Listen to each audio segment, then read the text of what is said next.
Y esta noche, al desearte una buena jornada en lo que ha sido por lo menos este día en el que seguimos nosotros analizando los episodios informativos importantes por los que bajamos a la mesa, para vos que seguramente ya estás en esa etapa de descanso, otros todavía laboralmente activos, para seguir generando esto que nos parece importante desde la agenda país, pero metiéndonos de lleno en algo que dejamos previsto días atrás y tiene que ver con la seguridad en el entorno escolar.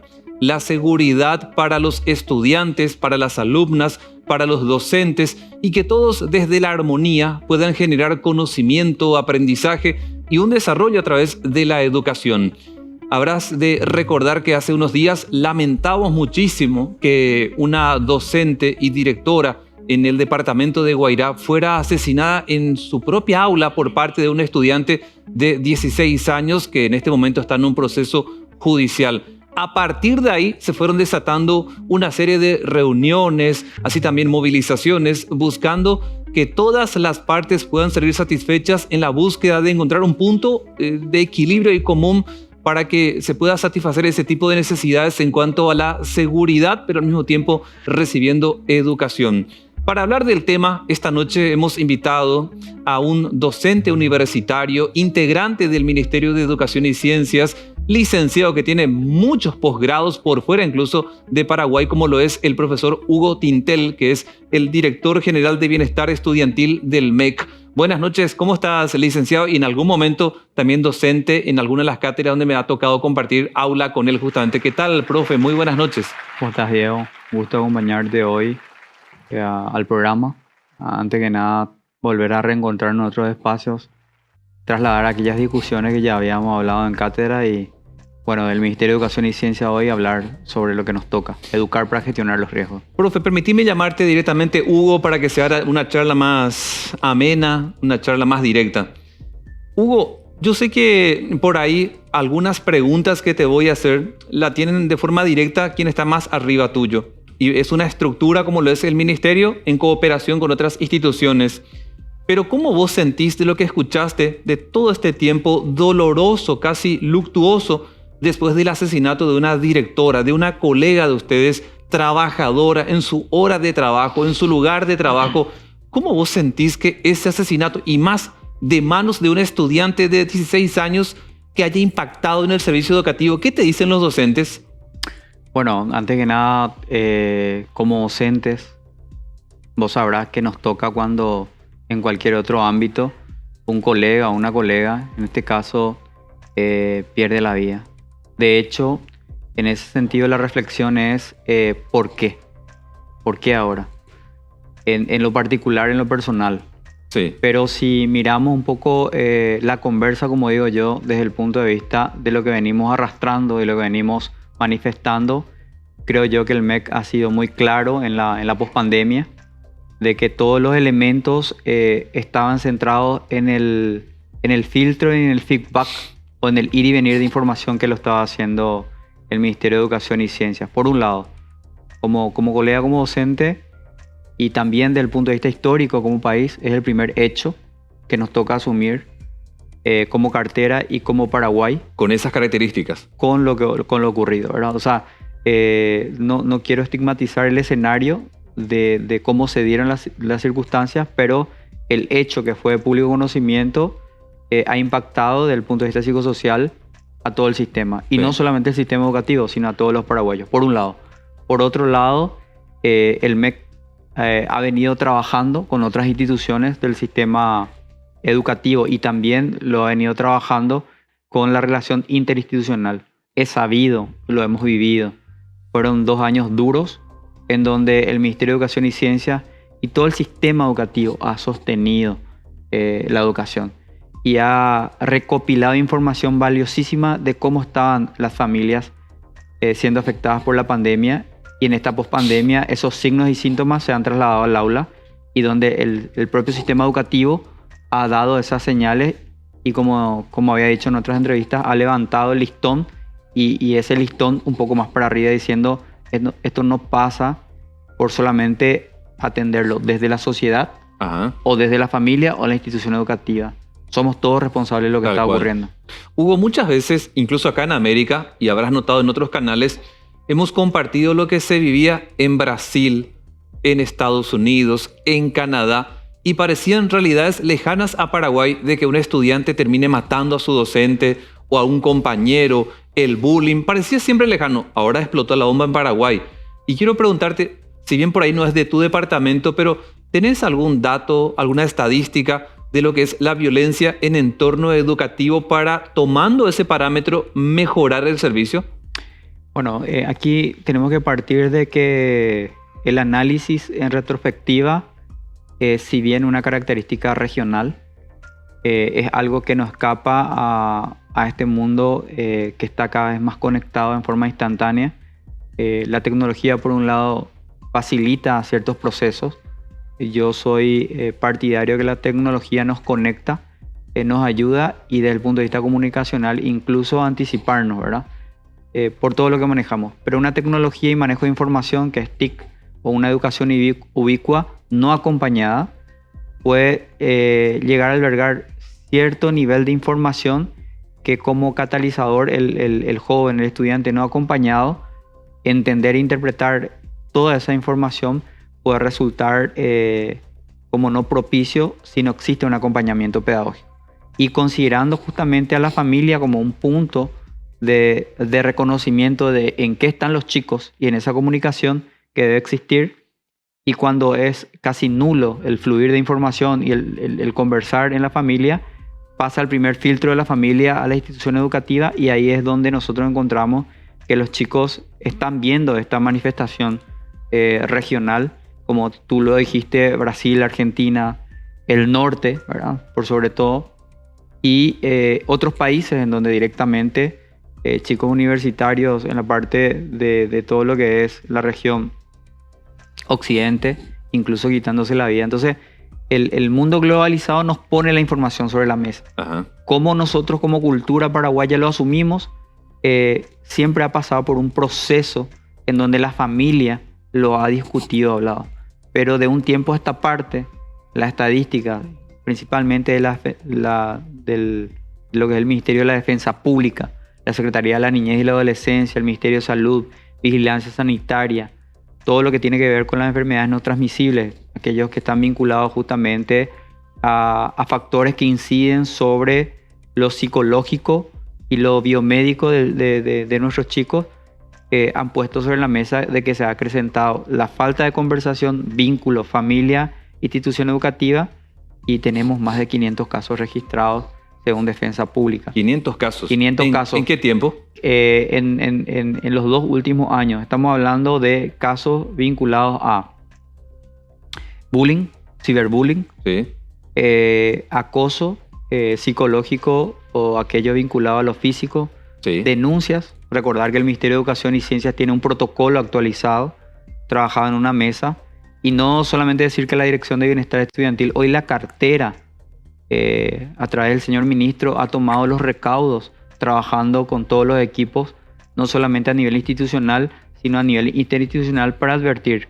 Hoy, por eso hay una campaña vigente que se denomina Hablemos. O sea, hoy nosotros hemos manifestado que las familias, los estudiantes, las instituciones educativas tenemos que sentarnos a hablar y hemos propuesto a través de los comités institucionales de gestión de riesgo abordar el tema, porque si no lo hablamos, si no asumimos hacer una pausa para conversar, en algún momento esto se desborda y tiene resultados como lo que hemos visto. Hugo, ¿cómo se acompaña la vuelta de los estudiantes de los que fueron testigos del asesinato de su propia profesora y directora? ¿Cómo se acompaña esa vuelta? Porque ha de ser muy difícil borrar de la cabeza los que han sido testigos de aquel episodio. De hecho, la primera medida, para que sepan todos, hay un Plan Nacional de Educación para la Gestión de Riesgo. Este Plan Nacional de Educación para la Gestión de Riesgo contempla una guía denominada Comunidad Educativa Segura, que trabaja 3 ejes: la prospectiva o la preparación, cuáles son los signos y síntomas de alerta ante cualquier tipo de evento, y luego está el acompañamiento, y luego está la rehabilitación y la recuperación. Y hoy estamos con esta comunidad educativa en un espacio denominado rehabilitación y reconstrucción. Ajá. Y hay equipos interinstitucionales principalmente centrados en el profesional de la zona, nuestro equipo de desarrollo estudiantil, que está con la gente de un poco el viceministerio de culto, haciendo ese acompañamiento profesional. Porque teníamos el dato de que la comunidad, como es una comunidad, vive la rutina en la cercanía tanto de las personas afectadas directamente, los chicos, y la familia que ha perdido la vida de una compañía de trabajo, como una realidad que no es que así de la noche para la mañana va a desaparecer.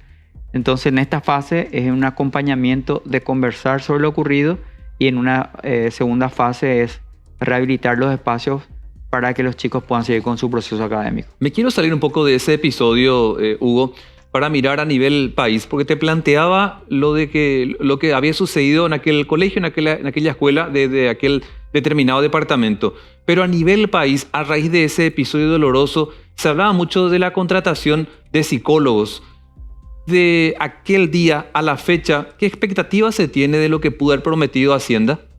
Bueno, hoy como esto es una situación sistémica, en donde hay varios factores que inciden. Uno de ellos es el ratio de profesionales psicólogos por sistema educativo.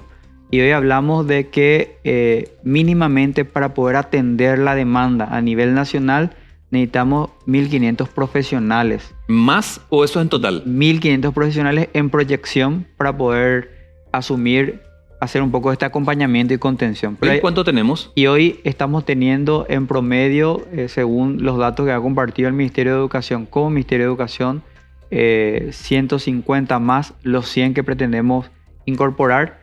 Pero ahí me detengo también el trabajo interinstitucional. Estamos hablando de profesionales de los municipios como primera atención, profesionales que están en los puestos de salud del Ministerio de Salud, también psicólogos profesionales de las otras carteras. Entonces, donde uno encuentra un profesional psicólogo no necesariamente instalado dentro del sistema educativo, sino que pertenece a otra institución del servicio público, que como una red que integra la mesa técnica, hoy se encuentran haciendo ese acompañamiento, esa contención. Por eso hablamos de que en una proyección ideal es el número que mencioné. 1.500. 1.500. ¿Pero cuánto realmente sería, Hugo? Y una realidad, hoy tenemos aproximadamente 300 a 400 si sumamos a todos los profesionales. No solamente del MEC, sino de las otras instituciones. ¿Y para cuándo se daría esto? La proyección de la incorporación de los primeros 100 en conversación está en un concurso público para este año. En los próximos 3 meses está dado para que desarrollo del personal procede a hacer el llamado y la incorporación de estos profesionales. Porque estamos buscando perfiles que no solamente sean psicólogos educativos, y como vos sabrás, profesionales que manejen lo que es el aspecto pedagógico. Porque el acompañamiento no tiene que ver solamente centrado en los elementos de signos y síntomas de la salud mental, sino que eso permita rehabilitar el proceso pedagógico. Hugo, y cambiando de tema, pero siempre en el ámbito educativo y a raíz de aquel incidente doloroso de ese departamento con la muerte de la docente, se habló mucho de poder implementar lo que se llama la mochila transparente. ¿Qué experiencia por fuera de Paraguay se conoce como para que al implementar la mochila transparente, digamos, si existe una expectativa de bajar los índices de violencia? Muy buena pregunta, ¿verdad? Primero hacer énfasis a la campaña que es Hablemos. Ñañez Monguetá lo que buscaba es hacer esto, una conversa sobre el tema, centrado en las familias y los estudiantes vinculados a sus instituciones educativas. Por otro lado, las propias instituciones educativas busquen alternativas de hablar. Y la campaña de mochilas transparentes, que en el fondo lo que hizo fue generar la discusión pública de un tema que nos preocupa a todos, es como un spot publicitario, La campaña Mochilas Transparentes, que culminó el día que publicamos la resolución del 8 de junio, lo que buscaba es que todos centremos nuestra atención en ver efectivamente qué es lo que están llevando los chicos en sus mochilas, qué es lo que tienen los chicos. ¿Traen realmente insumos, elementos de la casa vinculados a lo pedagógico, o qué están trayendo de las instituciones educativas hacia sus casas? Entonces, el cliché de mochilas transparentes lo que buscaba es hacer énfasis a que todos debíamos discutir en torno a la campaña Hablemos. Y en ese sentido, creo yo que como campaña generó instalar el debate en el sistema educativo. Ese era su fin último, por sobre todo. Hugo, y mirando para adelante y de lo que ya pudieron encontrar, el cateo de las mochilas, casi como un estado policíaco en las escuelas, ¿ha arrojado algún resultado? Bueno, recordarás vos que vamos por 3 etapas. La primera etapa, hablemos. La segunda, instalemos el debate nacional. Y el tercero, empoderemos a las comunidades educativas. Y el hecho de empoderar a las comunidades educativas con la estrategia de que el Comité Institucional de Gestión de Riesgo asuma la estrategia, discúlpame que te corrija el término, pero realmente la resolución aparece, la revisión aleatoria de las mochilas. Claro, porque son 2 términos diferentes, ¿verdad? El cateo desde el punto de vista policial tiene un procedimiento como protocolo. Y nuestros procedimientos, así como están establecidos, es empoderar al Comité Institucional de Gestión de Riesgo. Y una de las estrategias del Comité Institucional de Gestión de Riesgo es, viendo de que esto, ya la campaña Charlemos, el objetivo de lo que yo comparaba de lo que era Mochilas Transparentes, discutir qué es lo que está pasando con nuestros chicos y cómo vienen nuestros chicos, que por sobre todo el énfasis en salud mental, no estigmatizar al estudiante. Y ahí cuando hablo de no estigmatizar es que esos 2 elementos previos a esto que mencionás sea como una estrategia aleatoria salvaguardando la integridad de la comunidad educativa. Pero tomando la experiencia de Limpio, o sea, ¿está funcionando este trabajo de revisión de mochilas? Tomando la referencia de los comités institucionales hoy constituidos, están haciendo un párate, están tomando la experiencia de charlar y hablar del tema. Los comités decían, no pasemos por el proceso todavía de la revisión aleatoria. Yo creo que tenemos que concentrarnos en hablar con la comunidad educativa toda, y en los comités están instalados el director, el docente, el padre de familia, representante de la AS, el centro de estudiantes y los delegados. Entonces, muchos de estos comités han optado por tomar estrategias de conversar sobre la violencia que se está viviendo y la falta de comunicación que debe existir. Algunos tomarán estrategias en este parámetro establecido por la resolución que habla sobre la revisión aleatoria, porque ya los otros 2 fusiles han saltado y evidentemente en salvaguarda del que constitucionalmente está establecido del bienestar del chico están haciendo estas revisiones. Por sobre todo centrar eso en la estrategia de ellos. Cuando te dicen, profe, mira, no se puede revisar porque es una invasión a la privacidad, ¿cómo responde el MEC? El MEC ha tomado en consideración las sugerencias del equipo técnico interinstitucional. Está la representación de la niñez y la adolescencia, de la propia asociación de padres, desde el punto de vista legal, la Fiscalía, la Policía Nacional, y nosotros entendemos que desde el punto de vista constitucional hay 3 elementos fundamentales. El artículo 54 de la Constitución Nacional dice que es responsabilidad y garantía de todo el sistema educativo, Estado, sociedad y familia atender las necesidades de nuestros estudiantes. Como primer lugar, desde el punto de vista constitucional. Partiendo de esa premisa, en igualdad de relevancia constitucional está lo que es el derecho a la intimidad, que lo entendemos y respetamos, pero también está el derecho a la vida. Entonces, cuando en estrategia, bien acotado, por eso establecimos los lineamientos de cómo se hace la revisión aleatoria de la mochila, es como una estrategia emergencial. Pues te dicen los especialistas en riesgo, y respondiendo directamente a tu pregunta, yo tengo que tener una estrategia que está centrado, que busque erradicar el problema, o por lo menos abordarlo, que en este caso es la campaña Hablemos, y nos centramos en eso.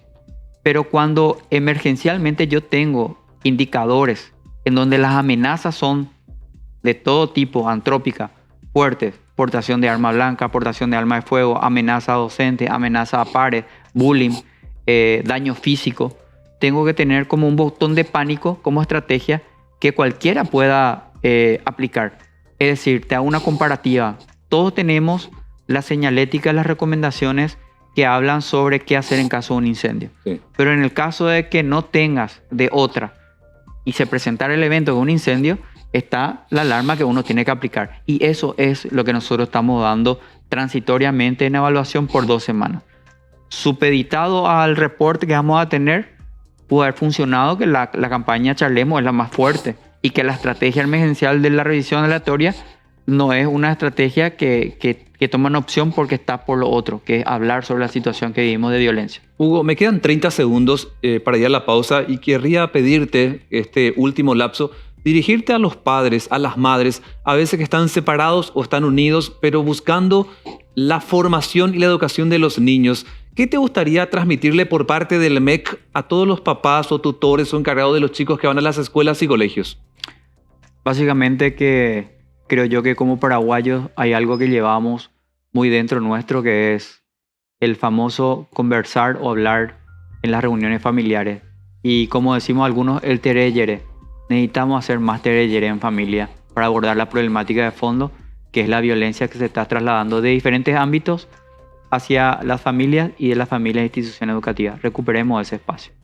Gracias, Hugo. Muchas gracias. Y a continuar el trabajo, por lo menos con este gobierno hasta el 15 de agosto en este cargo y quién sabe, ya seguramente algún replanteamiento desde el ministerio en adelante, pero siempre buscando resultados positivos desde la educación pública.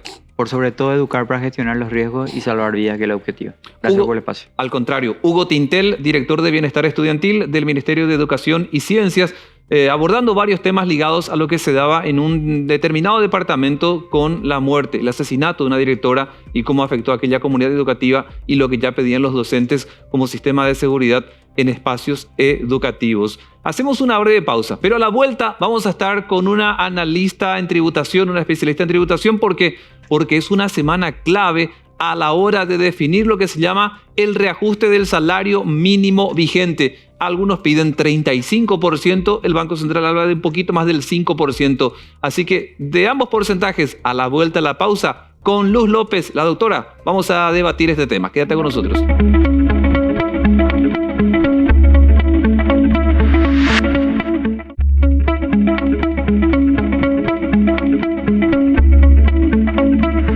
Y en los próximos días ya se define la suba, lo que se da a conocer como el aumento del salario mínimo vigente en Paraguay, que según algunas estadísticas alcanza a unas 250.000, 300.000 personas. Vamos a ocuparnos de esto porque hay 2 porcentajes. Estaba leyendo por ahí que el 5, algo, según el Banco Central, y lo que pretenden los gremios de varios sectores obreros de más del 30-35%. Bueno, alguien que conoce muy bien de esto, casi como parte ya del staff en cuanto a las consultas que hacemos en el plano tributario, económico, es la doctora Luz López, que hoy nos acompaña. Y es un placer enorme verte nuevamente acá, doctora. ¿Cómo estás? Buenas noches. Buenas noches, Diego, y también a toda la querida audiencia de América TV. El gusto es mío siempre. Doctora, ¿debe reajustarse? ¿Debe subir o no el salario mínimo? Por supuesto que sí. Esa es una pregunta bastante, obviamente que sí, ¿verdad? Ahora me gustaría, Diego, y con tu permiso también, explicarle un poquitito a la ciudadanía cuál es el proceso o procedimiento para el aumento de un salario. Sí. Y cuando hablamos de salario, el salario que se aumenta es el salario mínimo para actividades no diversas o no especificadas de la República del Paraguay. Y después vamos a ver que tiene un efecto también porque hay otros tipos de salarios que también vamos a explicarle para que la ciudadanía trate de comprender. ¿Qué te parece, Diego? Sí, por supuesto. Adelante, doctora. Bueno, en primer lugar, quien fija, o pone a consideración el aumento del salario mínimo es un consejo que creo que desde hace unos años es bien conocido, sobre todo en esta época, sí, que se llama, o las siglas son CONASAM. CONASAM, sí. Exactamente, que es el Consejo Nacional de Salarios Mínimos. Que es el paso inicial, digamos, ¿verdad? El que estudia la posibilidad de un reajuste, pero ¿con qué elementos? Claro, genial. Este consejo está conformado por tripartito. Ajá. O sea, hay autoridades del Ministerio de Trabajo, autoridades por parte, de los trabajadores, sí, ¿verdad? O sea, está el sector de trabajadores, de empleadores y del Ministerio de Trabajo. Sí. Más o menos en esta época, como establece la ley, porque a más tardar se debe fijar por decreto, y esto vamos a poner también para que la ciudadanía entienda, tiene que existir o no ese aumento de salario. Ahora bien, ¿cuáles son los elementos que CONASAM tiene o toma a consideración? Es un informe que realiza el Banco Central del Paraguay y ahí me preguntan, ¿informe de qué? Y es un informe que va midiendo o de inflación el índice o ese índice de inflación que es el aumento de los precios de un año al otro año. Sí. ¿Verdad? Eso es lo que toman como elemento a los efectos de considerar el aumento o no del salario. Pero quien tiene la decisión final, porque CONASAM es el, digamos, órgano que tiene la propuesta a los efectos del Ejecutivo. Quien fija ese aumento o no es el Poder Ejecutivo. Sí, pero bueno, a ver, CONASAM se reúne, toma los elementos, como estabas indicando, Banco Central de Paraguay. ¿Cuál es el siguiente paso para sugerir algún incremento? Claro, ahí es justamente ese informe que va midiendo el aumento de los precios de un año a otro.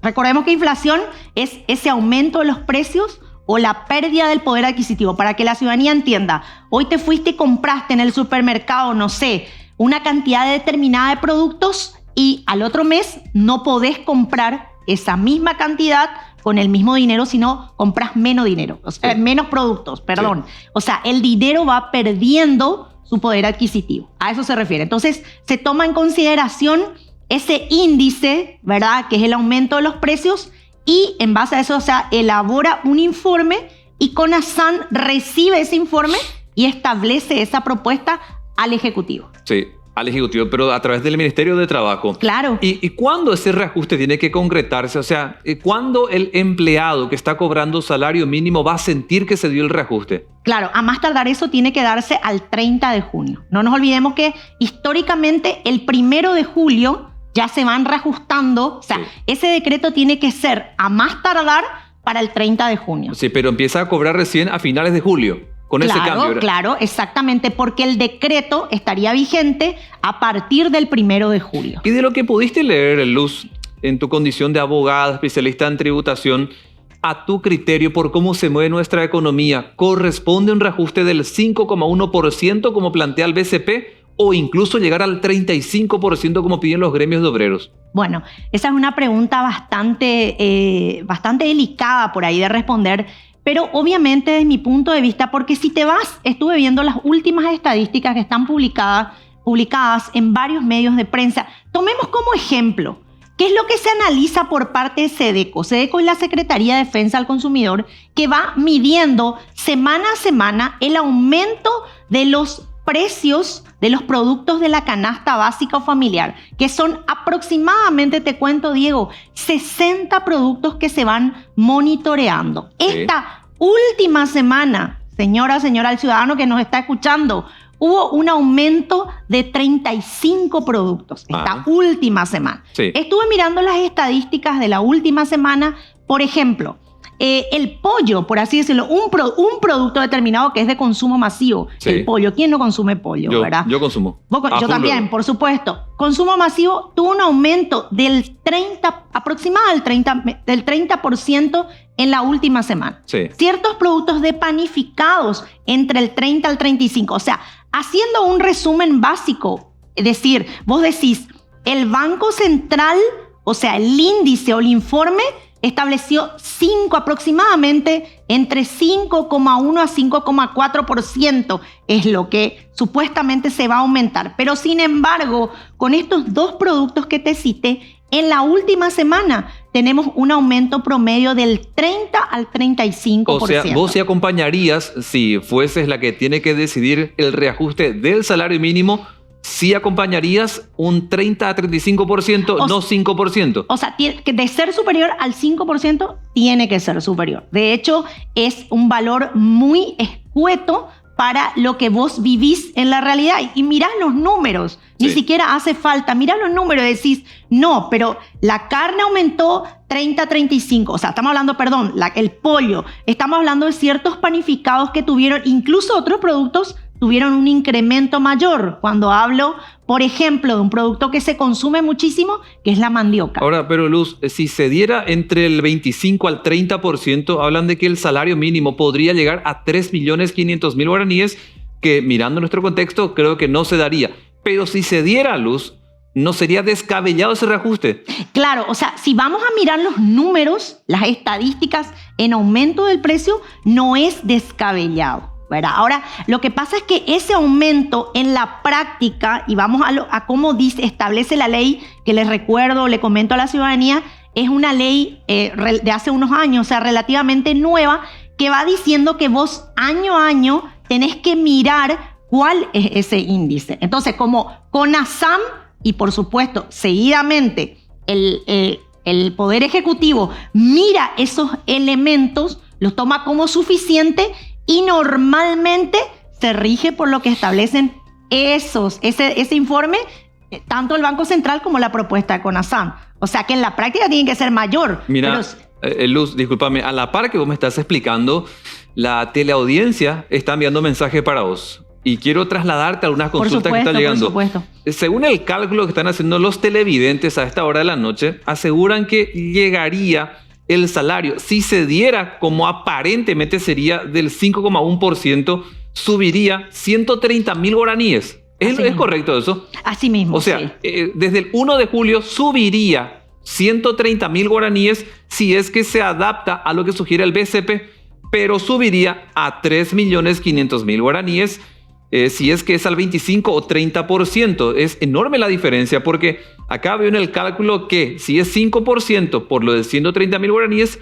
escalaría a 2.680.000 guaraníes el salario mínimo desde julio. Así mismo. O sea, hay un monto, por supuesto, desde el sector de los trabajadores, el monto que se pide es mayor, pero como vuelvo a decir, lidera CONASAM el Ministerio de Trabajo, y al pedir ese aumento se basa en ese informe del Banco Central del Paraguay. ¿Nos podéis recordar, porque me están escribiendo los televidentes, es a cuánto realmente se le descuenta cuando se trata del aporte obrero a través de IPS? 9% es el descuento por parte de, o sea, 9%.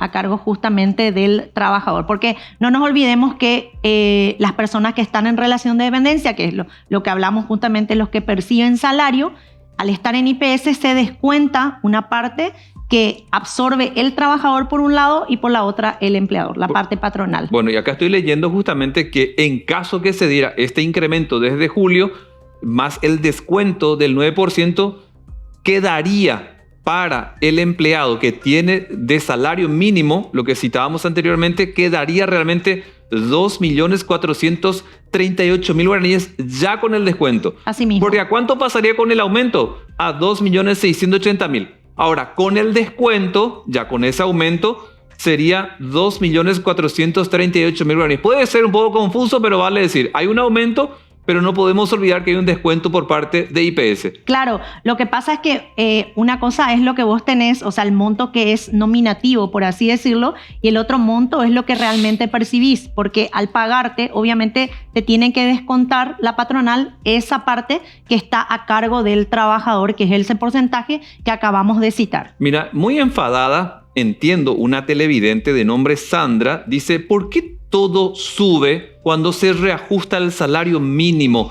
¿Cómo se puede parar esto, doctora? Esa es una muy buena pregunta que suelo yo pensar también. Es como un efecto rebote. Si, bueno, ahora sube, no sé, si subiría a 10%, 20%, 30%, automáticamente aumentan los precios. Es decir, parece ser que nos encontramos o vamos dentro de un círculo vicioso. Aumenta una cosa y aumenta la otra.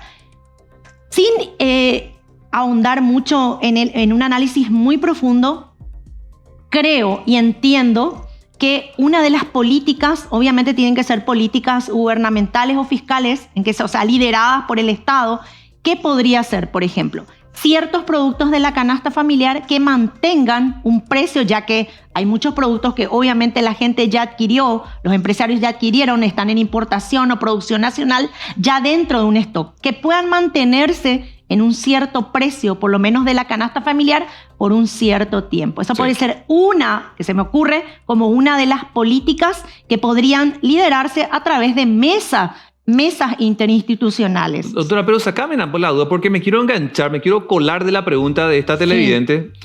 Porque ella habla de que ante su duda y miedo y malestar, ¿por qué cuando se reajusta el salario mínimo para arriba le afecta a aquellos que no ganan ese monto, ni para abajo ni para arriba? Solamente como beneficiando a estas 250.000 personas, pero el resto que gana más o que lamentablemente gana menos que el salario mínimo le incide. ¿Por qué ocurre eso, doctora? Claro, porque es un efecto, primero es un efecto rebote y después que es un efecto que abarca a todo el mercado, ¿verdad? No solamente a aquellas personas que básicamente lo perciben, sino a todo el mercado. Al subir los precios, todo aquel que adquiere ese producto o servicio también se verá automática, directa, en este caso sería indirectamente afectado, ¿verdad? Sí. Ahora, otra de las cuestiones, Diego, que no importa, antes que me preguntes si tenés por ahí para preguntarme, pero yo ya me quiero adelantar para que también el televidente o el ciudadano entienda o conozca que no solamente, y esto que lo hablamos a veces en los bloques, no solamente existe un salario mínimo para actividades diversas no especificadas de la República. Ese, señora, señor, es el salario del cual siempre se habla. Sí, ¿verdad? El más famosito. El más famoso que se entiende que debería de cubrir las necesidades básicas, aunque a veces en la práctica no es así. Pero después existen otros salarios que se van determinando, que existen normativas, resoluciones del Ministerio de Trabajo, Empleo y Seguridad Social que los van discriminando. Ejemplo, el sector bancario tiene otro salario mínimo. ¿Te acordás más o menos cuánto era? Por encima de 3 millones. Sí, por encima de 3 millones el mínimo. Pues sí. Decís, bueno, el salario mínimo para actividades diversas no especificadas, actualmente 2.550.000. Ese es el monto que en la mayoría de las empresas privadas se aplica. Claro, pero el salario mínimo bancario es diferente al salario mínimo y es superior. Sí. Cuando hablamos de diferente, normalmente son superiores, ¿verdad? Después tenemos el sector de panadería, tiene otro tipo de salarios. El sector ganadero tiene otro tipo de salarios. ¿Servicio doméstico? El servicio doméstico tiene el mismo salario que actividades diversas no especificadas de la República. Antes, hay una ley ya desde hace unos años ya, pero antes sí tenían un salario discriminado, pero hoy por hoy tienen el mismo salario que actividades diversas, o sea, 2.550.307. Es lo mínimo. Doctora, leyendo más mensajes, quieren saber, con lo del salario mínimo, cuando se reajuste, con ello, como efecto rebote, ¿qué también se reajusta?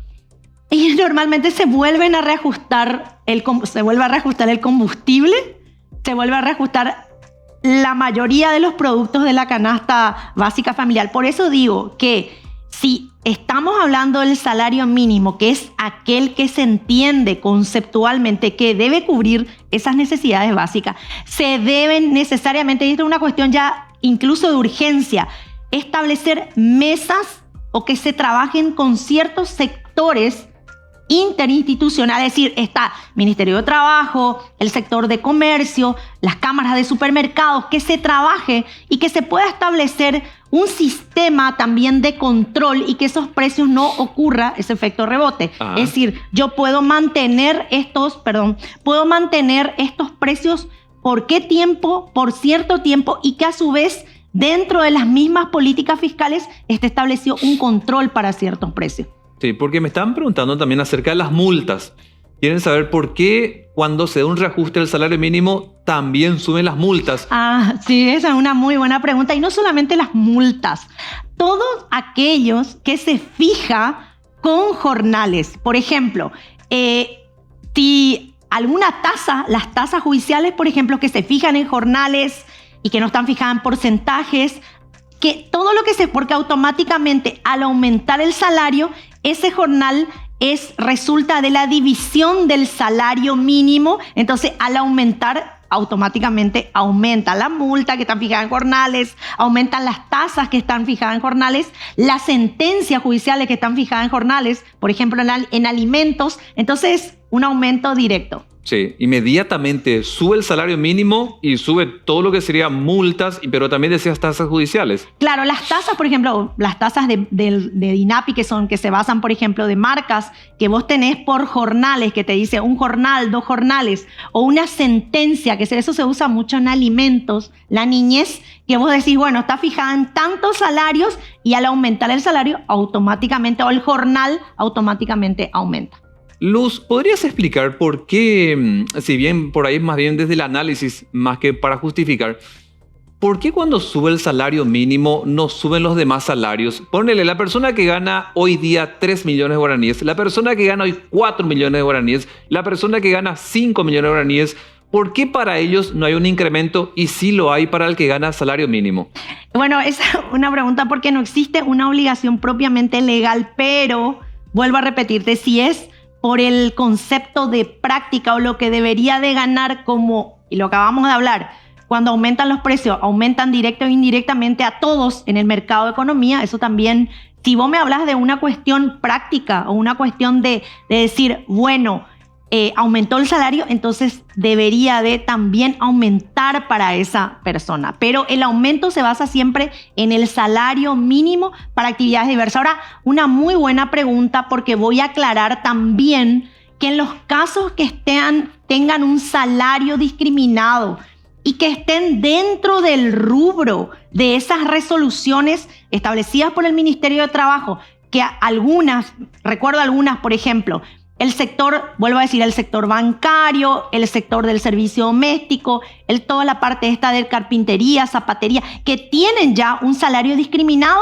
sí, directamente sale el decreto y salen también las resoluciones respectivas del aumento, ¿verdad? Lo otro sería más bien en el campo quizás de algunas empresas que no estén dentro de estos rubros, que entiendo que en la práctica habría que ver ahí, porque en la práctica también debería de corresponderle. Hablo de una cuestión legal y una cuestión en la práctica. ¿Te parece correcto seguir manteniendo lo que es un salario mínimo, Luz?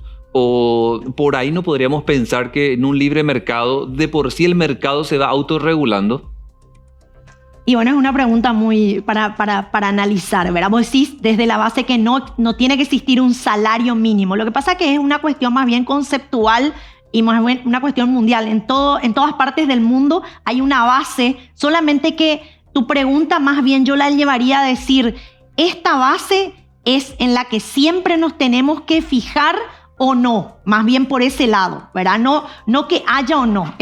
Y entender el concepto de salario desde este punto de vista es lo mínimo de lo mínimo. Sobre ahí partimos. ¿Me explico? No entendiendo que viene a ser ya como lo máximo. ¿No te pasó ya en tu carácter de abogada, a veces de analista, que la gente se te acerca y te dice, en mi trabajo el salario mínimo es el salario no piso, el salario techo? Uh-huh. Entonces, a veces me genera mucha preocupación, doctora, cuando siento que algunas empresas se aprovechan de la condición del humilde trabajador y le pone como salario techo lo que es el salario piso. Por eso digo, el tema del salario mínimo surge como el concepto de salario mínimo, o hay que interpretarlo desde el punto de vista que es lo mínimo para tu subsistencia. De ahí hay que partir, o sea, eso es la base, ¿verdad? Lo bueno por lo menos que nosotros acá en ciertos sectores están discriminados otros salarios que automáticamente aumentan cuando aumentan el salario. Ahora,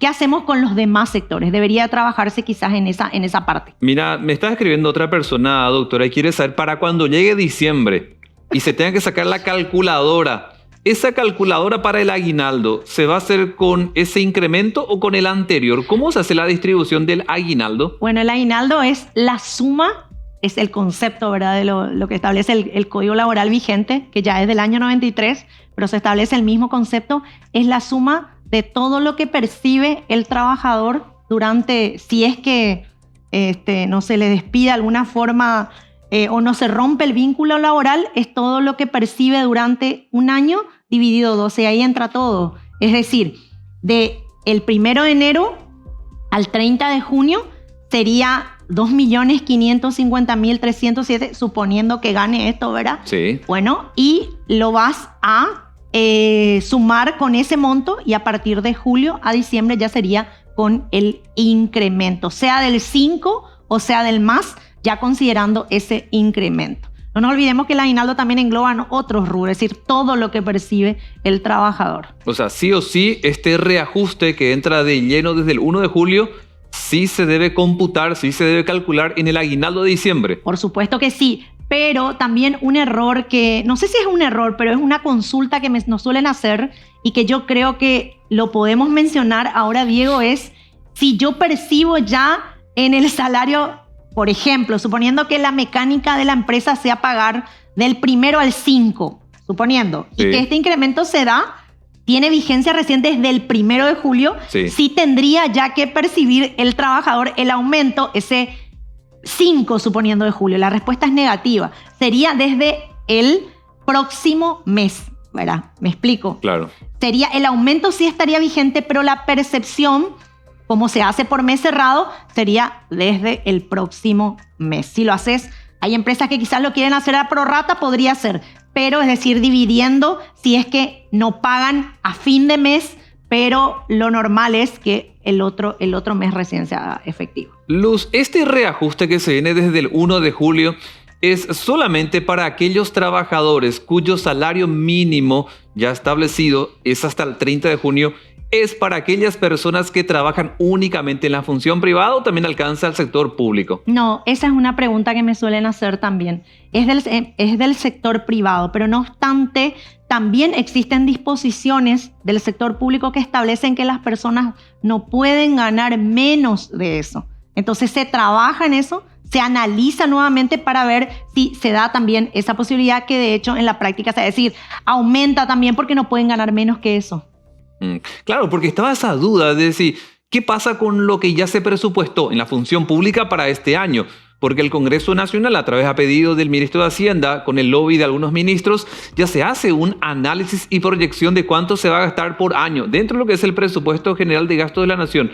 Por eso mucha gente queda con la duda, ¿será que mi salario también, si soy funcionario público, se va a reajustar con este cambio que se va a hacer desde el 1 de julio? Bueno, lo que pasa es que por eso digo, si la persona gana de menos de esto, sí se va a tener que reajustar por el hecho que existe una disposición del sector público que establece que justamente si trabaja una cantidad de horas determinada no puede ganar menos que ese salario mínimo que es de actividades diversas no especificadas para el sector privado. Pero se aplica de alguna forma porque con esas disposiciones o se da un nexo, hay que analizar en contexto, interpretar en contexto, entonces sí, porque no puede ganar menos de ese mínimo. Ahora el tema sería, y siempre caemos en lo mismo, ¿qué pasa con aquellos que ganan otra vez más de eso en el sector público?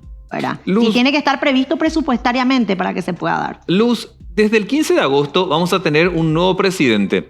Este presidente es economista, este presidente ya estuvo en el Banco Central, este presidente ya fue ministro de Hacienda, tiene un enfoque de economista. Vos, que sos especialista en tributación, que sos abogada, ¿qué esperás de un presidente con ese perfil en el ámbito económico de Paraguay? Ay, qué pregunta. No me esperé, ¿qué tiene que ver con salario eso?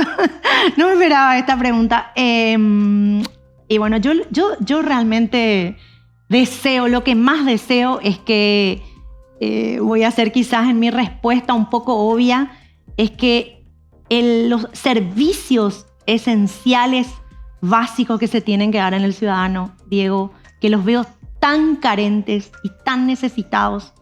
Hablo de educación, Sí. hablo de salud, que lo vivimos con este gobierno, y hablo de trabajo. Por lo menos sean mejores vistos, o sea, que el gobierno se preocupe por esos sectores.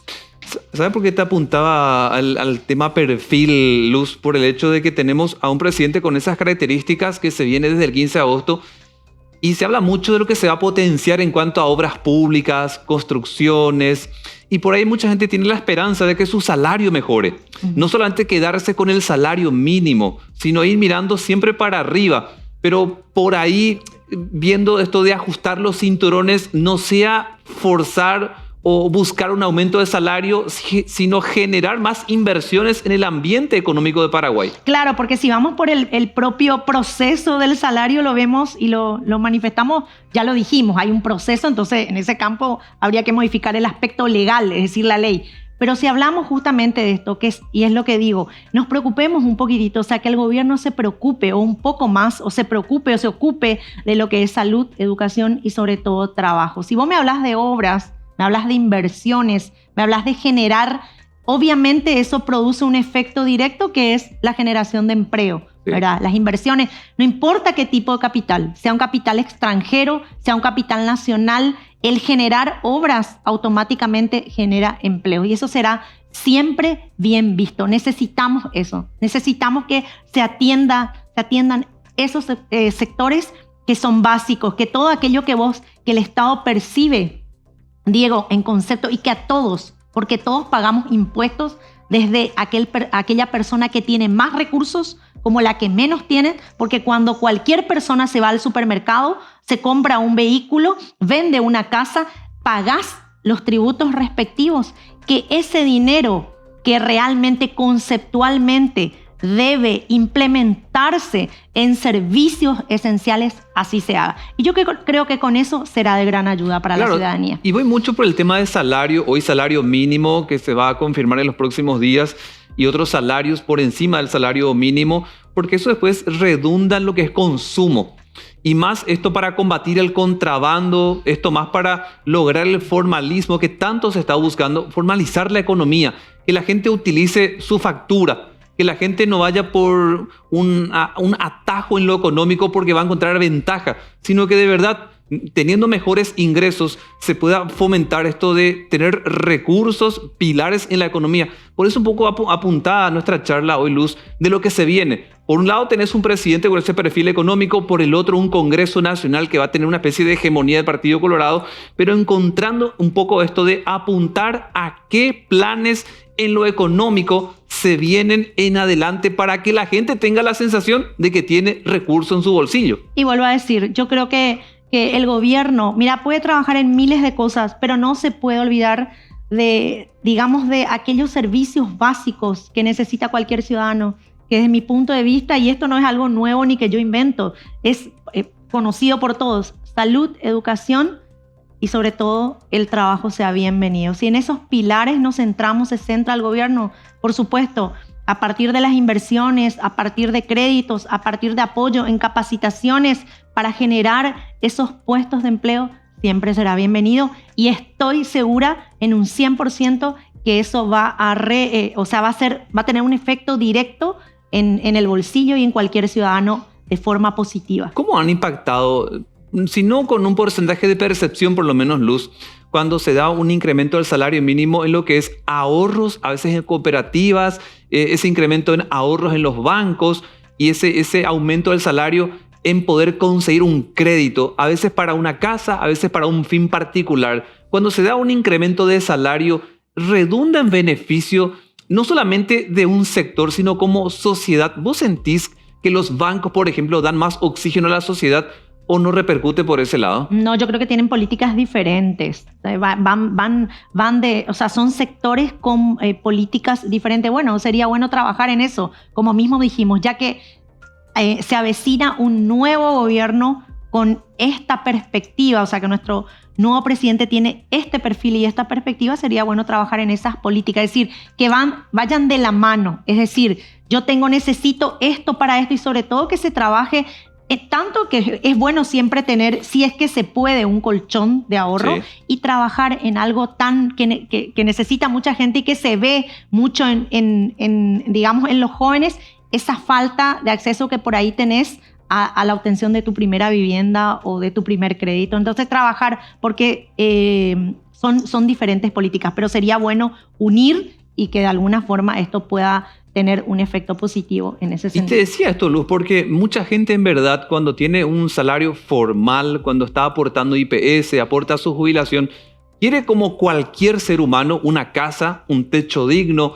quiere comprarse un vehículo, una moto, un auto, quiere darle una educación importante a sus hijos. O sea, de verdad, cuando llegamos a una cuestión formal de la economía, uno piensa en muchas inversiones y recurre a los bancos, pero si ves que tu recurso es bajo, tenés bajas posibilidades de acceder, por ejemplo, a los créditos. Claro, eso sería bueno, por eso digo que a través del sector gubernamental y a través de todo lo que engloba el sector bancario se pueda trabajar en esas políticas de crédito, como se llaman, más blandas o más accesibles. Después también tenemos lo que se conoce también como banca de segundo nivel, que pueden ser justamente AFD, no sé si puedo nombrar, pero por lo menos una que se ocupa en ese sentido, que se supone que tiene una especie de menores requisitos, pero de todas formas se debería trabajar en esto que es tan importante como el acceso al crédito, y también, por supuesto, el acceso a la vivienda. Bueno, llegamos al final de esta noche en Voces Luz. Espero tenerte más a menudo de invitada en este programa.